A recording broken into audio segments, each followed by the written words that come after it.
Hello and welcome to the One Piece fan-made card game How to Play video. This is the first of several videos that will teach you what the game is, how it works, and how to play. Before we get started, I must say that the One Piece fan-made card game is completely fan-made by myself and is completely non-profit. The One Piece series is created by Eichero Oda. No copyright infringement is intended. The One Piece fan-made card game is created for pure enjoyment purposes.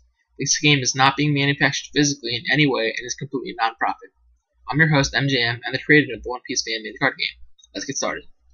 To play the One Piece fan-made card game, or FMCG, you will need a 40-card deck consisting of cards from the One Piece FMCG. Now, there are 5 different types of cards in the One Piece fan-made card game. Character cards, ally cards, skill cards, flaw cards, and tool cards.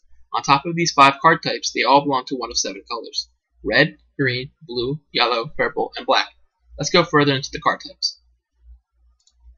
Character cards are your main medium to perform actions in the One Piece fan-made card game. They allow you to perform skills, take logs, utilize tools, and battle with other characters. Character cards have several key items that make them what they are. First off is the character name, which distinguishes them from other characters. You can have up to 4 characters with the same name in the deck. Second is the bounty cost, which is something all cards in the One Piece FMCG share. A bounty cost is depicted in the corner of the card next to the name. To play a character card, you have to pay the bounty cost by subtracting that much belly from your total belly. Belly is the main resource to play the game. You can think of it as sort of a combination of mana from Magic the Gathering and life points in Yu-Gi-Oh! We'll discuss belly later on. As noted before, like all cards in the One Piece FMCG, they belong to a color. Colors play a big role in which will also be explained later on. Characters, along with allies, which are the next card type, are unique to have stamina values and power values. Stamina values dictate how much damage they can take before they are discarded to the discard pile. A character comes into play with their high stamina value unless otherwise stated. In this case, Luffy would have 3 stamina as he is recruited, or put in play. Power values correspond directly with stamina values. For example, while Luffy has 3 stamina, he has 4 power, 3 power while he has 2 stamina, and 0 power while he has 1 stamina. You can note that the last stamina and power are in a blue box. What this means is that those are his underwater stamina and power. Battlefields can become underwater due to card effects, and when this happens, characters must use their underwater values. So Luffy must use his 1 stamina and 0 power if the battlefield is underwater, even if he was at 3 stamina and 4 power prior to the battlefield becoming underwater. As an example, let's say Luffy had his 2 and 1 values as underwater values. If Luffy was then at 1 stamina and the battlefield became underwater, he would not go back to his highest underwater value. He would stay at his current underwater value. We should also note that changing his power value back to 4 through different effects will not change his stamina to 3. Characters also have affiliations that show what crew they are in, or if they are part of the world government or Marines or any other affiliation. Underneath their affiliation are characteristics, which are something most card types in the One Piece FMCG have. Characteristics give you information as if they are a pirate or not, what rank they are, their species, gender, occupation, and possibly their fighting style or crest fruit or devil fruit. Characters have effects that can only be activated or applied while their conditions are met. Effect conditions are in brackets and can say Stamina X, Stamina X+, or Stamina X-, X being one of their stamina.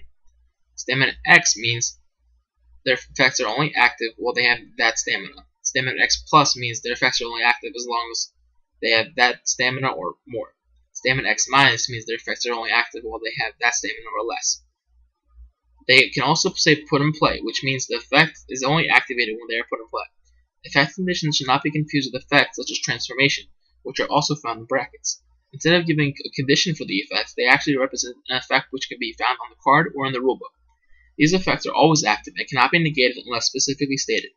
You can only recruit 1 character from your hand per turn during your tactical phase. Every card type has a rarity, which tells you the rarity of the card.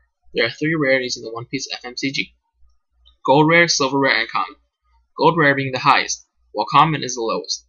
Gold Rares have a gold border, name, bounty cost, stamina values, and power values. Silver Rares have a silver border, name, bounty cost, stamina values, and power values. Commons have a wooden border, a black name, bounty cost, stamina value, and power value. Next up, we have ally cards. Ally cards are the same thing as character cards, except they are weaker and you can play the allies in addition to your characters, meaning you can recruit manually 1 ally from your hand per turn during your tactical phase. You can play up to 3 allies with the same name in a deck. After allies, we have skill cards. Skills will help you gain advantage during the battle. Skill cards also have names and bounty costs. In addition, they have effects and characteristics that dictate what they can affect and who can use them, listed known as condition. Characters and allies can only use skills during the clash step of the battle phase and can only use skills that have conditions that they can fulfill. Skills can only be used by characters and allies with the same color unless conditions require otherwise. If there are no conditions, it is assumed that only characters and allies of the same color can use them. There is no limit to the number of skills you can play per class step, as long as you can pay their bounty cost and fulfill their conditions. After a skill is used and its effect is applied, it is moved to your discard pile. More will be explained during the battle phase explanation. You can play up to 3 skills with the same name in a deck. Next we have log cards. Log cards help your characters navigate through the journey with helpful effects. They can play bounty costs and have log names, but do not have characteristics. Log cards can only be taken or played by selecting a character ally with the same color that you control. You can only take 1 log card per turn. After a log is taken and its effect is applied, unless otherwise stated, it is moved to your discard pile. You can play up to 3 logs with the same name in a deck. Lastly, we have tool cards. Tool cards equip to your characters and allies and grant you beneficial effects. They have bounty costs and a name, as well as all cards do, but also have characteristics. Like skills, they have a condition that must be met to equip to a character or ally. You can only equip tools to characters or allies that have the same color, or that fulfill their conditions. If there are no conditions, then the color must be the same. Manually equipping a tool from your hand is called initially equipping. You can equip as many tools to your characters and allies as you can during your tactical phase. When a character or ally equipped to the tool is discarded or removed from your ship, tools equipped to the character or ally are moved to your discard pile unless otherwise stated. Once a tool is equipped to a character or ally, you can unequip it and move it to another character or ally unless otherwise stated.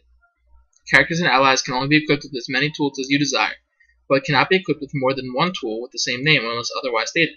You can play up to 3 tools with the same name in one deck. Thank you for listening, and that was the How to Play segment, introduction to the cards. The next segment will be up hopefully tomorrow. The game is really fun. We've been testing it for a while. Everything's been working out smooth, so yeah. Hope you like it. Enjoy.